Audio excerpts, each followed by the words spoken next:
فرمان پر اپنی جان تک قربان کرنے کے لیے تیار ہوگا. اور اس فرامین کو سب سے زیادہ اہمیت ان کے نزدیک اللہ اور اس کے رسول کے فرامین کو تھی. حضرت سیدنا عبداللہ بن عمر رضی اللہ تعالیٰ عنہما اپنے بیٹے سے گفتگو کر رہے تھے. دوران گفتگو آپ نے ایک حدیث بیان کی. آپ کے بیٹے نے یہ کہا کہ میری رائے یہ ہے، حدیث یہ ہے لیکن میری رائے یہ ہے. انہوں نے فرمایا میں تم کو رسول اللہ کا فرمان سنا رہا ہوں اور تم کہتے ہو میری رائے یہ ہے، آج کے بعد میں تم سے کلام ہی نہیں کروں گا. آپ ساری زندگی اس سے بولے نہیں کہ تم اپنی بات کو رسول اللہ کی بات پر اہمیت دیتے ہو. تو لہذا یہ ہم جو سن رہے ہیں یہ بہت بڑا علم ہے.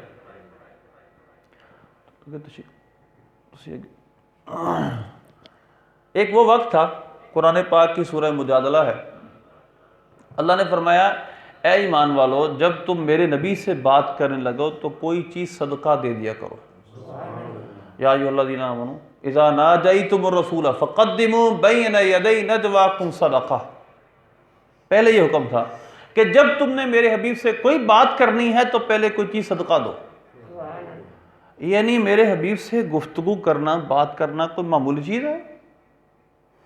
تو لہذا اب اللہ نے فرمایا اشفقتم ان تقدموا بین یدی نجواکم صدقہ. ہاں اللہ جانتا ہے کہ تمہیں یہ مشقت میں ڈالے گا، لیکن اللہ کا مقصود کیا تھا کہ تم یہ تصور کرو کہ جس سے بات کر رہے ہو یہ عام شخصیت نہیں ہے، یہ وہ شخصیت ہے. حضرت اقرا بن حابس رضی اللہ تعالیٰ سرکار کی بارگاہ میں حاضر تھے. عرض گزار ہوئے یا رسول اللہ کیا آپ نے فرمایا حج اللہ نے فرض کیا ہے، مفہوم اس کا یہ. سوال کیا فی کل عام یا رسول اللہ کیا ہر سال حج فرض ہے؟ سوال دہرایا. سرکار نے پھر جواب ارشاد فرمایا لو قال نعم لوجبت، اگر میں ہاں کہہ دیتا تو ہر سال حج واجب ہو جاتا، ہر سال حج فرض ہو جاتا، تم پھر کر نہ پاتے. مفہوم اس کا یہ ہے.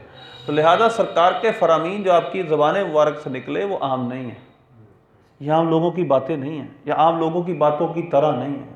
یہ اللہ کے حبیب کا کلام ہے جس کو متعلق اللہ خود فرماتا ہے ان ہوا وما ينطق عن الهوى ان هو الا وحی یوحی، کہ میرا حبیب اپنی مرضی سے کلام کرتا نہیں، یہ وہی کہتا ہے جو اس کی طرف وحی کیا جاتا ہے. تو لہذا اللہ کا بڑا احسان ہے کہ ہم اس محفل میں جمع ہیں. جو نہیں آئے یہ سمجھیں اللہ کی توفیق سے ہم یہاں بیٹھے ہیں تاکہ ہمارا کام عجب پسندی خود پسندی کا شکار نہ ہو. اور جو نہیں آئے وہ اللہ کی توفیق نہیں تھی ان کو. مثلا ایک میں واقعہ سناتا ہوں آپ کو. ایک بزرگ تھے، ان کا غلام باہر کھڑا تھا اور وہ اندر نماز پڑھ رہے تھے. وہ باہر ایک غلام تھا اور ایک آقا تھا. واقعہ یوں ہے ایک غلام تھا ایک آقا تھا، اور وہ غلام نمازی تھا، آقا نمازی نہیں تھا. اس کا جو مالک تھا وہ نمازی نہیں تھا. وہ اندر غلام نے کہا میں نماز پڑھ کے آیا، اندر مسجد میں چلا گیا، آقا باہر کھڑا ہو گیا. اس نے کافی دیر کے بعد کہا باہر کیوں نہیں آ رہے؟ تمہیں کون اندر روکے کس نے اندر روکے رکھا ہوا ہے؟ باہر کیوں نہیں آ رہے؟ اس نے بڑا پیارا جواب دیا. اس نے کہا اس ذات نے مجھے اندر روکا ہے جو تمہیں اندر نہیں آنے دے رہی. تو یہ اللہ کی توفیق ہے، محض اللہ کی توفیق. اور توفیق کیا ہوتی ہے؟ اسباب کا اس طرف متوجہ ہو جانا جس طرف ہم نے جانا، یعنی ویسا ماحول بن جانا، ویسے اسباب آ جانا، اس طرح کی سہولیات میسر ہو جانا کہ جس سے انسان وہ کام کر سکے. توجیہ الاسباب نحو المطلوب، توفیق یہ ہے اسباب کی طرف انسان کے سارے اسباب ویسے بن جائیں جو انسان نے کام کرنا ہے، ویسے سبب بن جائیں، ویسے نیت بن جائے، بس حالات بھی ویسے بن جائیں.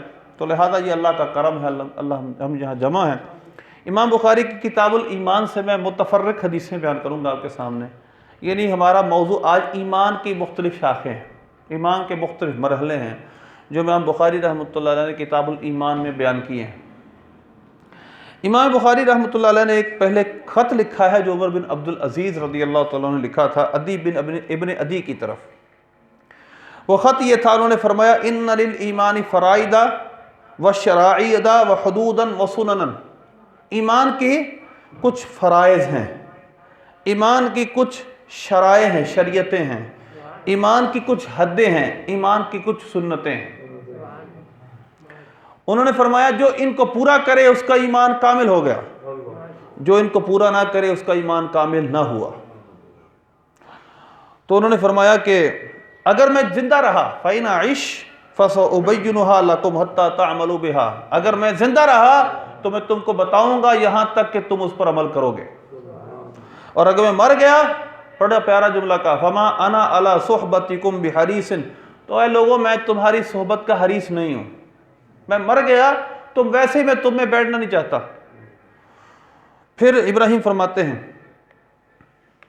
حضرت معاذ رضی اللہ تعالیٰ عنہ، اسی طرح بہت سارے بزرگوں کے ایمان کے حوالے سے قول یہاں لکھے ہیں، لیکن میں آپ کو ایک قول آخری سناتا ہوں، اس کے بعد کچھ حدیثیں میں آپ کے سامنے پیش کرتا ہوں۔ ابن عمر رضی اللہ تعالیٰ عنہ فرماتے ہیں، لا يبلغ العبد حقیقت التقوی حتی یدع ما حاک فی صدری، اس وقت تک انسان تقوی کی حقیقت کو نہیں پا سکتا جب تک کہ جو اس کے سینے میں ہے، جو اس کے سینے میں کھٹکا چیز پیدا کر رہی ہے اس کو نہ چھوڑ دے۔ یعنی جو انسان کے دل میں کھٹکا پیدا کرنے والی شے ہے، جب تک اس کو نہ چھوڑیں گے اس وقت تک ہم حقیقت تقوی کو، ایمان کی روحانیت کو نہیں پا سکتے۔ ایمان کی روحانیت کو پانے کے لیے ضروری ہے، جب انسان گناہ کرتا ہے نا، تو گناہ کی تعریف بھی سرکار نے ایک جگہ یہ بیان فرمائی، الاسم ما حاک فی صدرک، گناہ وہ ہے جو تیرے دل میں کھٹکا پیدا کرے، جو روح کو بے چین کر دے۔ تو لہذا تقوی کی حقیقت پانے کے لیے، ایمان کی روحانیت پانے کے لیے ضروری ہے کہ انسان کے دل میں جو کھٹکا پیدا کرنے والی شے ہیں وہ چھوڑ دے، تو پھر انسان کو ایمان کی نورانیت، روحانیت ملنا شروع ہوتی ہے۔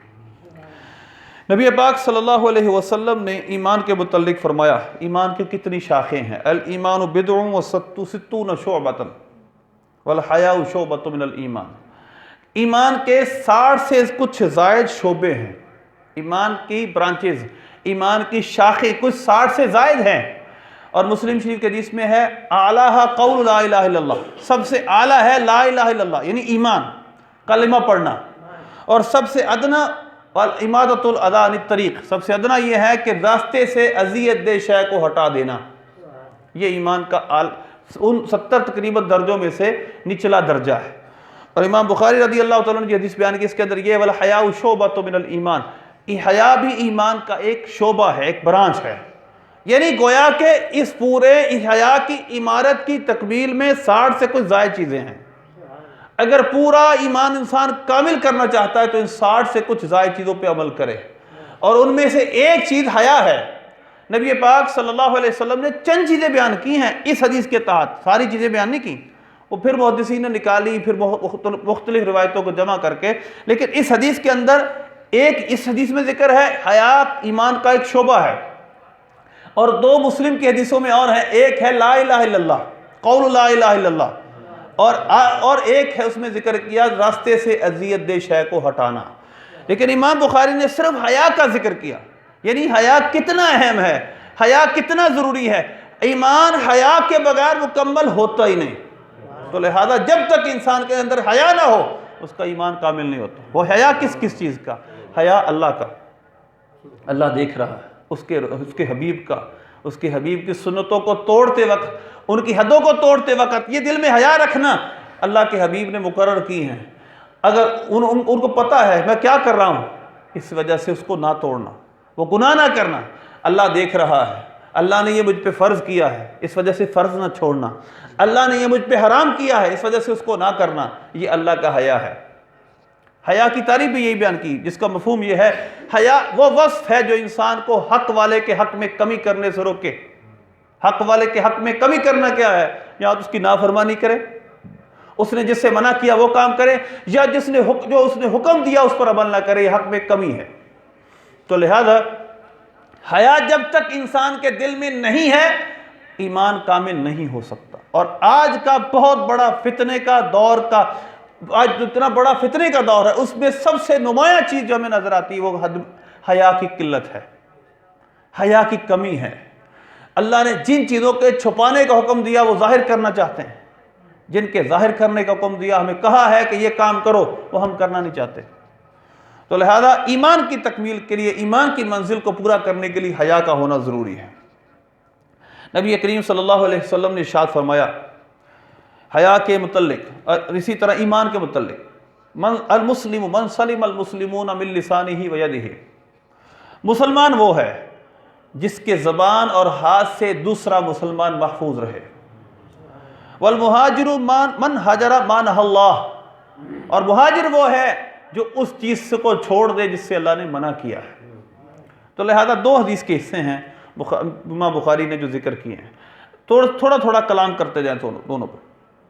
پہلا ہے مسلمان وہ ہے، یعنی کامل مسلمان وہ ہے جو ایمان میں اسلام میں کامل ہے۔ وہ کون ہے؟ جس کے ہاتھ اور زبان سے دوسرا مسلمان محفوظ رہے۔ زبان سے انسان کیا کچھ کرتا ہے؟ زبان سے انسان غیبت کرتا ہے، چغلی کرتا ہے، ایذا دیتا ہے، گالی دیتا ہے، غیبتیں کرتا ہے، اس کے خلاف باتیں کرتا ہے، مہم جوئی کرتا ہے، ناجائز طریقے سے اس کی عزت کو اچھالنا چاہتا ہے۔ یہ تمام طریقے جب تک انسان نہ چھوڑے گا وہ حقیقی صحیح مسلمان نہیں ہو سکتا۔ جب تک کہ مسلمان کی غیبت، چغلی، اس کی عزت کو پامال کرنا، یہ تمام چیزیں نہ چھوڑے، اس وقت تک صحیح مومن مسلمان نہیں ہو سکتا۔ اس کے بعد اس کے زبان سے بھی، اس کے ہاتھ سے بھی۔ ہاتھ سے انسان اذیت دیتا ہے، ہاتھ سے انسان ملاوٹ بھی کرتا ہے، انسان ہاتھ سے اس کو مارتا بھی ہے، انسان ہاتھ سے اس کے ساتھ جو بھی ظلم کرے، جو بھی کرے، وہ خواہ ملاوٹ کرے، اس کے کوئی چیز ایسی، اس کے زہر وغیرہ کوئی چیز اس کے کھانے میں ملا دے، اس تمام چیز اس میں شامل ہیں۔ آپ دیکھیں، آپ ہوٹل پہ جاتے ہیں، آپ کیا اپنے لیے جس طرح آپ اپنے کھانے کے لیے برتن کو صاف کرتے ہیں، کیا اپنے کسٹمر کے لیے بھی ویسے صاف کرتے ہیں؟ نہیں، تو پھر ایمان کا وہ کامل درجہ آپ کو نہیں مل سکا۔ اپنے مسلمان کی خیر خواہی کرے، اپنے زبان سے بھی، اپنے ہاتھ سے بھی۔ تو لہذا ایمان کو، اسلام کو کامل کرنے کے لیے بھی ضروری ہے اپنے مسلمان بھائی کی خیر خواہی کرے، اس کی عزت کی حفاظت کرے، اس کی عزت کو پامال نہ کرے۔ ہم تو ہر جگہ عزت پامال کرتے ہیں، ہمارا تو کام ہی ہے۔ ٹاک شو 5 بجے سے لے کر 11 بجے تک کیا کرتے ہیں؟ بلا وجہ ہر مسلمان کے متعلق ہمیں شریعت نے اجازت نہیں دی جو دل چاہے کہیں، ایسا نہیں۔ ہمیں ایک باؤنڈری دی گئی، ہمیں ایک حصار دیا گیا، بہت دیر بعد بہت قیدیں لگا کر کہا گیا اگر کسی مسلمان کی برائی بیان کرنی، پوری قیدیں ہیں، اس کے بعد آپ مسلمان کی کسی برائی کو بیان کر سکتے، اس سے پہلے نہیں۔ تو لہذا آج کل تو معاشرہ ایسا بن گیا، کریٹیسزم کے نام پہ، تنقید کے نام پہ جو چاہو کہو۔ یہ اسلام نے اس کی اجازت نہیں دی، کسی مسلمان کی عزت کو اچھالنے کی اجازت اسلام نے نہیں دی۔ اس کے بعد نبی پاک صلی اللہ علیہ وسلم نے ارشاد فرمایا، ایک حدیث ہے، ایک شخص نے سرکار سے عرض کیا، ای الاسلام خیر، بہترین اسلام کون سا ہے؟ حضور نے فرمایا، تطعم الطعام وتقرأ السلام علی من عرفت ومن لم تعرف۔ حضور نے فرمایا، ایک شخص نے پوچھا، یا رسول اللہ بہترین اسلام کیا ہے؟ حضور نے فرمایا، تمہارا کھانا کھلانا، تمہارا سلام کرنا، جس کو تم جانتے ہو اس کو بھی، جس کو تم نہیں جانتے اس کو بھی۔ قیامت کی نشانیوں میں سے ایک نشانی یہ بیان کی گئی ہے کتابوں کے اندر کہ قیامت کی نشانی یہ ہے کہ انسان صرف اس کو سلام کرے گا جس کو جانتا ہے، جس کو نہیں جانتا اس مسلمان کو سلام ہی نہیں کرے گا۔ یہ سب سے، اب اس کا وجہ کیا ہے؟ ہم جاننے والے کو سلام کیوں کرتے ہیں، انجان کو سلام کیوں نہیں کرتے؟ ہمارا صرف دنیاوی مقصد، اس سے ہمیں کوئی مقصد ہے، اس سے ہمارا کوئی رشتہ ہے، یہ ہمارا کوئی پڑوسی ہے، اس کا کبھی کام پڑ جائے گا، لہذا اس کو سلام دعا کرتے رہو۔ لیکن جو اصل رشتہ ہے ایمان کا، وہ ہمارے دل میں ہے ہی نہیں، ہمارے دل میں اس کا تصور ہی نہیں، اصل یہ مومن ہے، مسلمان ہے، میں اس وجہ سے اس کو سلام کرتا ہوں۔ تو سلام کا مطلب کیا؟ السلام علیکم، یعنی میرے طرف سے تم پر سلامتی ہے، میرے زبان اور ہاتھ سے تمہیں کوئی اذیت نہیں ہوگی، تمہاری عزت بھی محفوظ ہے، تمہارا مال بھی میری طرف سے محفوظ ہے۔ تو لہذا اصل چیز قیامت کی نشانی میں یہ بیان کیا گیا ہے کہ انسان صرف اس کو سلام کرے گا جس کو انسان جانتا ہے، جس کو نہیں جانتا اس کو سلام ہی نہیں کرے گا۔ تو لہذا اللہ کے حبیب نے فرمایا کہ کامل اسلام، اچھا اسلام یہ ہے، بہترین اسلام یہ ہے کہ تو جس کو جانتا ہے اس کو بھی سلام کر، اور جس کو نہیں جانتا اس کو بھی سلام کر۔ پھر پہلا حصہ ہے کھانا کھلانا۔ اسلام میں کھانا کھلانے کا بہت مقام اور مرتبہ بیان کیا گیا ہے۔ حضرت ابراہیم علیہ السلام کا واقعہ قرآن پاک میں کتنی جگہ، حل اذاک حدیث ضیف ابراہیم المکرمین اذ دخلوا علیہ فقالوا سلاما قال سلام قوم منکرون فراغ الی اہلہ فجاء بعجل سمین فقربہ الیہم قال الا تاکلون فاوجس فی نفسہ خیفہ۔ یہ پورا واقعہ قرآن پاک میں کئی جگہ، 26ویں پارے میں بھی ہے، اسی طرح 12ویں پارے میں بھی ہے، کئی اور جگہ۔ اس واقعے کا پس منظر کیا ہے؟ حضرت ابراہیم علیہ السلام، آپ کی عادت کریمہ یہ تھی کہ آپ مہمان کے بغیر کھانا کھاتے ہی نہیں تھے، یعنی کسی کو اپنے ساتھ بٹھا کر کھانا کھلاتے تھے اور ساتھ کھانا کھاتے تھے، آپ کی عادت تھی۔ کئی دن ہو گئے مہمان ہی کوئی نہ آیا، اکیلے بیٹھ کے کھانا کھانا آپ کے لیے بڑا مشکل تھا۔ اب اللہ کے بھیجے ہوئے فرشتے آئے اور وہ لوط علیہ السلام کی قوم کو عذاب دینے کے لیے آئے تھے، اور راستے میں انہوں نے حضرت سارہ رضی اللہ تعالی عنہا کو بشارت دینی تھی بچے کی، حضرت اسحاق علیہ السلام کی، اس لیے حضرت ابراہیم علیہ السلام کے پاس آ گئے۔ ابراہیم علیہ السلام کے پاس جب آئے تو آپ نے دیکھا مہمان آ گئے ہیں، غور و فکر، کیونکہ آپ کے اندر وصف تھا کہ آپ مہمان نوازی کرتے تھے، آپ بے چین تھے کہ کوئی مہمان آئے، آپ نے دوسری طرف توجہ ہی نہیں کی کون ہے، فوراً آپ گئے، آپ نے ایک بچھڑا، ایک فربا بچھڑا، ایک بچہ ذبح کیا، اس کا گوشت پکا کر مہمانوں کے سامنے لے آئے۔ فقرب الیہم قال الا تاکلون، فرمایا کھاتے کیوں نہیں؟ فاوجس فی نفسی خیفہ، آپ نے کچھ خوف محسوس کیا اور آپ نے کہا یہ کون ہے؟ تو انہوں نے کہا کہ ہم اللہ کے بھیجے ہوئے۔ اللہ نے فرمایا حل اتاک حدیث ضیف ابراہیم المکرمین، آپ کے پاس ابراہیم علیہ السلام کے ان معزز مہمانوں کی خبر آئی؟ یعنی گویا اللہ نے اس اہتمام کے ساتھ اس مہمان نوازی کو بیان کیا۔ پھر آپ دیکھیں قرآن پاک میں وَتُطْعِمُونَ الطَّعَامَ عَلَىٰ حُبِّهِ، وہ اللہ کی محبت، يُطْعِمُونَ الطَّعَامَ عَلَىٰ حُبِّهِ مِسْكِينًا وَيَتِيمًا وَأَسِيرًا، وہ اللہ کی محبت میں مسکین کو، یتیم کو، اسیر کو کھانا کھلاتے ہیں۔ پھر اللہ نے جہنمیوں کی نشانی بیان کی، جہنمی کیا کہیں گے؟ جنتی سوال کریں گے فی جنات یتساءلون عن المجرمین ما سلککم فی سقر، تمہیں کون سی چیز جہنم میں لے آئی؟ جنتی پوچھیں گے جہنمیوں سے، کہیں گے لم نکو من المصلین، ہم نماز پڑھنے والے نہ تھے، ولم نکو نطعم المسکین، ہم مسکین کو کھانا نہیں کھلاتے تھے۔ سورہ فجر پڑھیں، جب جہنمی جہنم میں جائیں گے اور اسی طرح فرشتے، وہ کیا ان سے جب اعتراضات کریں گے ہمیں یہ کیا ہوا، یہ کیوں کیا گیا؟ اللہ نے فرمایا کہ وجہ یہ ہے کہ تم بھوکوں کو کھانا نہیں کھلاتے تھے، مفہوم اس کا یہ بنتا، بھوکوں کو کھانا نہیں کھلاتے تھے۔ تو یہ بھوکوں کو کھانا کھلانا یہ اسلام میں بڑا محبوب عمل ہے، یہ بہترین اسلام ہے۔ لہذا ایک شیخ سعدی رحمۃ اللہ نے ایک حکایت نقل کی، ایک امیر شخص تھا بڑا کنجوس، بڑا بخیل تھا، امیر بہت تھا، وہ بیمار ہو گیا، اس نے منت مانی کہ اگر میں صحت یاب ہو جاؤں میں اتنے قرآن ختم کروں گا یا اتنے میں روزے رکھوں گا۔ شیخ سعدی رحمۃ اللہ نے یہ حکایت مذاقاً ذکر کی ہے، یعنی مزاح کے طور پر۔ آپ نے فرمایا کہ کیسا عجیب انسان ہے، اللہ نے اتنا مال ڈھیروں ڈھیر دیا تو کنجوس کئی قرآن پاک ختم کر لے گا، کئی روزے رکھ لے گا، لیکن مال خرچ نہیں کرے گا۔ یاد رکھیے گا اسلام میں نیکی کا معیار انسان کی نعمت کے اعتبار سے بدل جاتا ہے، جس کے پاس جیسی نعمت ہے اس کے لیے اس طرح کی نیکی کرنا افضل ہے۔ اگر کوئی کمزور ہے، کوئی غریب ہے، تو اس کے لیے نماز پڑھنا، تسبیح کرنا، نفل پڑھنا یہ نیکی ہے، اس کے لیے یہ نیکیاں ہیں، وہ کرتا رہے۔ ہاں اچھا، دوسرا وہ مسلمان ہے جس کو اللہ نے کوئی عہدہ دیا ہے، وہ فرض نماز تو پڑھے گا، فرائض تو پورے کرے گا، لیکن اس کے لیے پھر یہ ہے کہ کسی کمزور کی مدد کرے، اپنے عہدے کو کسی جائز جگہ استعمال کرے، کسی ایسے شخص کو کسی مصیبت سے نکال دے جو واقعی مصیبت میں پھنسا ہوا ہو۔ کسی کے پاس مال دولت ہے تو اپنا مال خرچ کرے، فرائض کے بعد جو نیکی کرے وہ صدقہ دے، مال خرچ کرے، لوگوں پہ مال خرچ کرے، لوگوں کو کھانا کھلائے۔ تو لہذا اسلام میں جو نیکی کا معیار ہے، جس کے پاس جو نعمت ہے اس نعمت کی فراوانی کے اعتبار سے نیکی کی افضلیت مختلف ہو جاتی ہے۔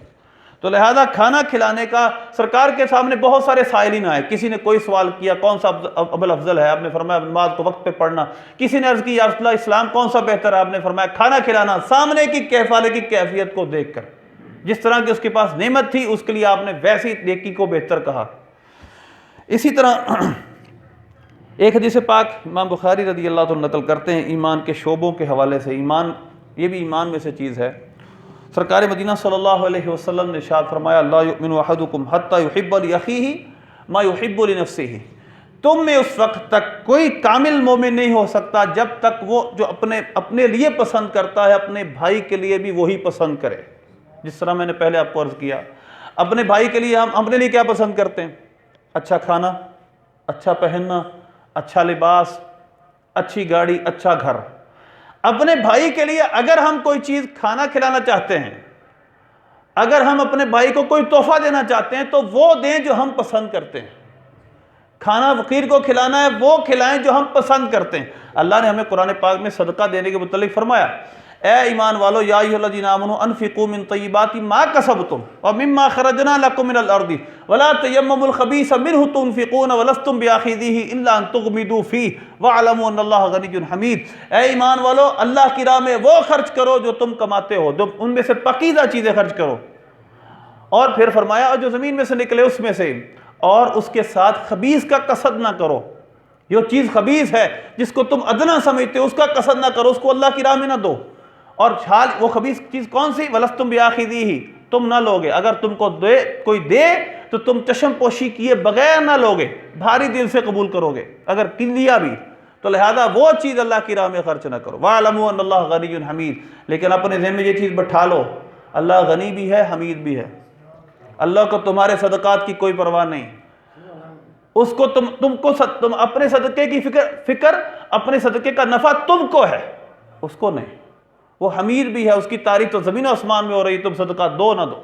تو لہذا اپنے لیے جو پسند کرتے ہیں اپنے بھائی کے لیے بھی وہی پسند کریں، یہ ہمیں ہمارے سرکار نے سکھایا ہے۔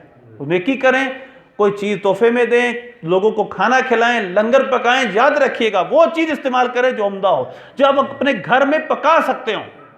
ہم لنگر دیں، اس میں وہ چیزیں استعمال کریں، ہم گھی جو ہے وہ لو کوالٹی کا استعمال کر دیں، مرچیں وہ استعمال کر دیں، بازاری جو ہم نہیں کھاتے گھر کے اندر، ایسا نہ کریں۔ اللہ کی راہ میں اگر چیز کو لوگوں کو کھلانا چاہیں تو وہ کھلائیں جو آپ گھر میں کھا سکتے ہیں، اپنے گھر بچوں کو کھلا سکتے ہیں۔ تو ہمیں یہ اسلام نے، ہمارے دین نے سکھایا ہے۔ نبی کریم صلی اللہ علیہ وسلم نے فرمایا، آخری حدیث میں آپ کو سامنے آج دو حدیثیں آخری میں بیان کروں گا، اور آج کے معاشرے کے حوالے سے بڑی ضروری ہیں۔ ویسے ہر روایت، ہر حدیث ہمارے لیے ضروری ہے، کیونکہ اس کو ہمارے کہیں نہ کہیں اس کا استعمال ہمارے ہاں ہے۔ اسلام ایک پریکٹیکل ریلیجن ہے، یعنی اس کا استعمال ہوتا ہے، یہ صرف خیالات کا نام نہیں ہے، اس کے جتنے اصول ہیں کہیں نہ کہیں لگتے ہیں۔ حضرت سیدنا ابو ذر غفاری رضی اللہ تعالیٰ عنہ مقام ربضہ میں رہتے تھے۔ ایک شخص ان کو ملے، انہوں نے دیکھا کہ انہوں نے جو حلہ پہنا ہے، انہوں نے جو لباس پہنا ہے، ان کے غلام نے بھی وہی پہنا ہے۔ اب انہوں نے کہا کہ بات یہ ہے کہ آپ کا کپڑا تھوڑا ہے، اگر یہ اور دونوں کپڑے ملا کے آپ اپنا سوٹ سیتے تو بڑا اچھا سوٹ بن جاتا، اور اس کو کوئی اور لے دیتے۔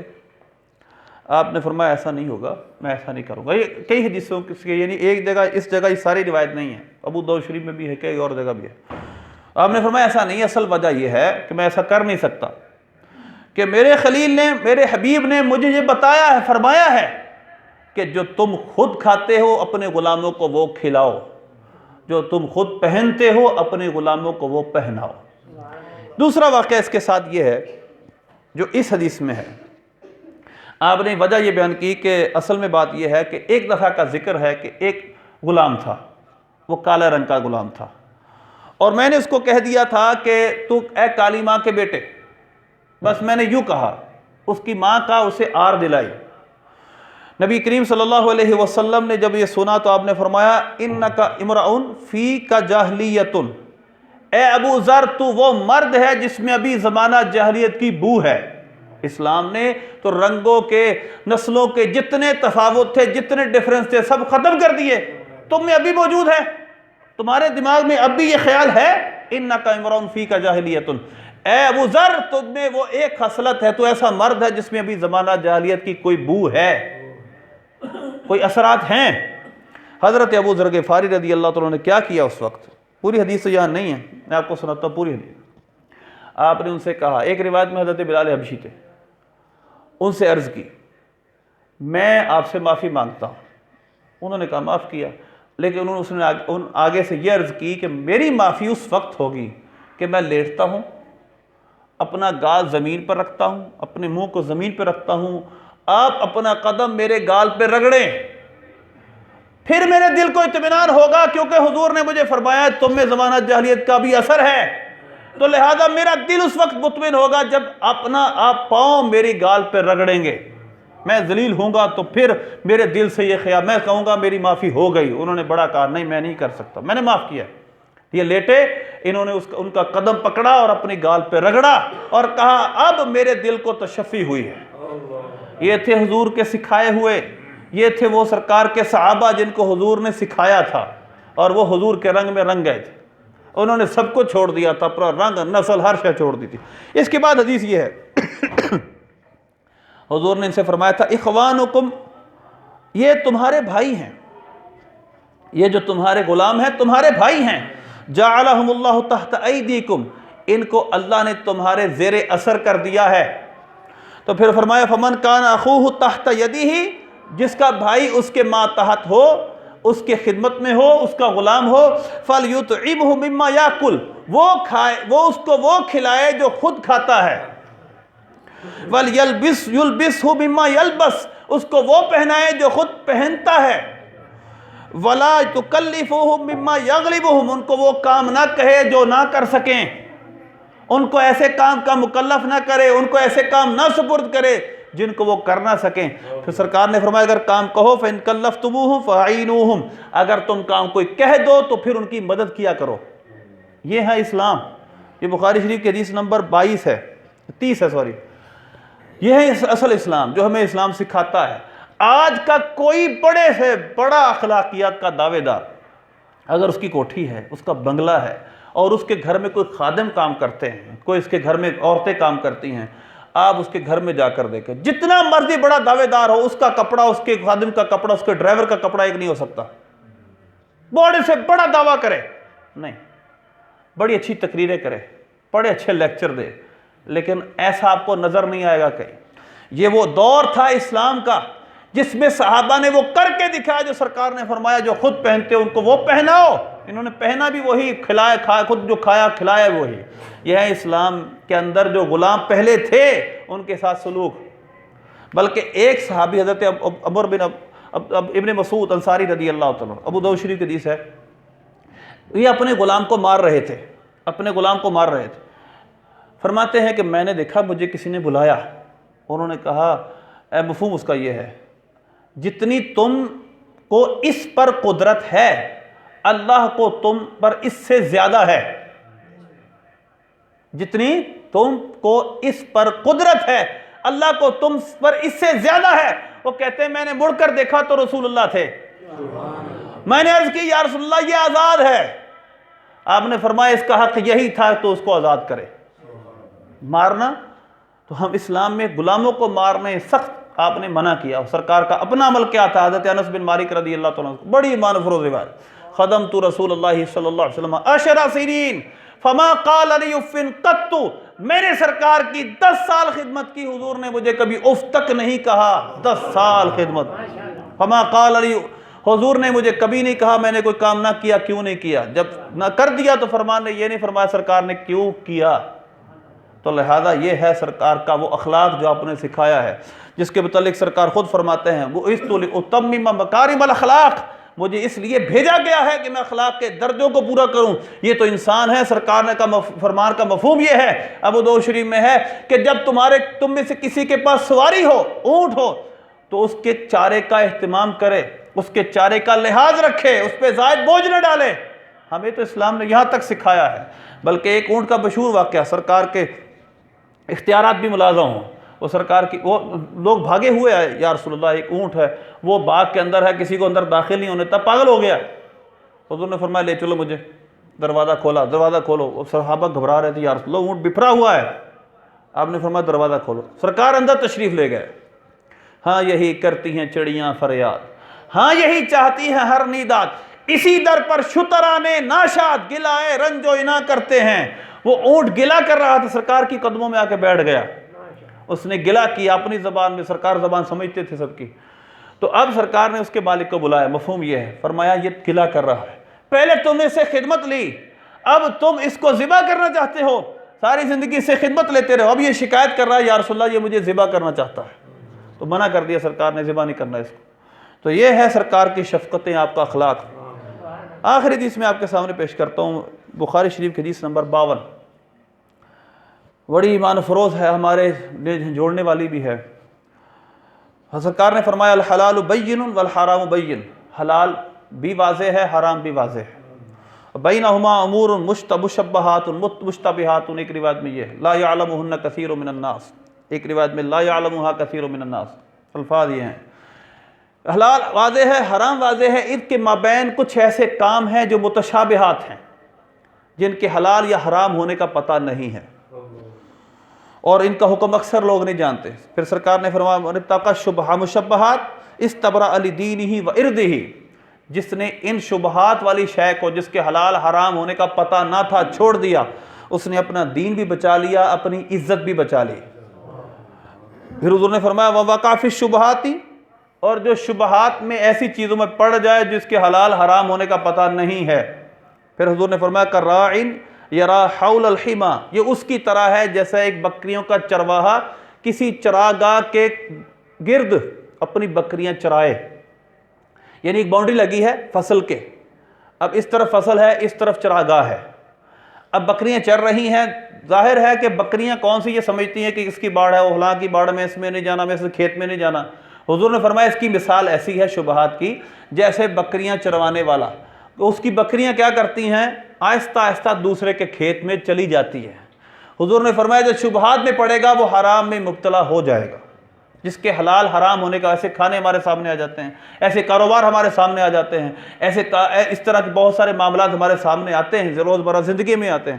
حضور نے فرمایا جو اس سے بچ گیا اس نے اپنا دین بھی بچا لیا، اپنی عزت بھی بچا لی، اور جو ان میں پڑ گیا وہ اس کی طرح ہے جس طرح کہ ایک چرواہا اپنی بکریاں کسی چراگاہ کے قریب چرا رہا ہو، تو قریب ہے وہ دوسرے کی چراگاہ میں چلی جائیں گی، دوسرے کے کھیت میں چلی جائیں گی۔ پھر حضور نے یہ مثال سمجھائی یوشیکو الا ان لکل ملک حمن، خبردار ہر بادشاہ کی ایک چراگاہ ہے۔ الا ان حم اللہ محارمہ، اللہ کی چراگاہ کیا ہے، جس میں جانا نہیں ہے، اللہ کی حرام کردہ شیئیں ہیں، اس سے دور رہنا ہے، اس کے قریب نہیں آنا۔ الا وان فی الجسد مضغۃ اذا صلحت صلح الجسد کلہ، خبردار انسان کے جسم میں ایک لوتھڑا ہے، جب وہ صحیح ہو جائے تو سارا جسم صحیح ہو جاتا ہے۔ وَإِذَا فَسَدَتْ فَسَدَ الْجَسَدُ كُلُّهُ، جب وہ خراب ہو جائے تو سارا کا سارا جسم خراب ہو جاتا ہے۔ الا وَهِيَ الْقَلْبُ، خبردار وہ دل ہے، جب دل ٹھیک ہو جائے تو ہر شے ٹھیک ہے، اور جب دل انسان کا بگڑ جائے تو سارا جسم بگڑ جاتا ہے، خواہ وہ جسمانی اعتبار سے ہو، خواہ وہ روحانی اعتبار سے ہو۔ اللہ سے دعا ہے اللہ ہمیں عمل کی توفیق عطا فرمائے، اس فیضان سے ہمیں منور فرمائے جو سرکار نے ہمیں دیا۔ آمین بجاہ النبی الامین صلی اللہ علیہ وسلم۔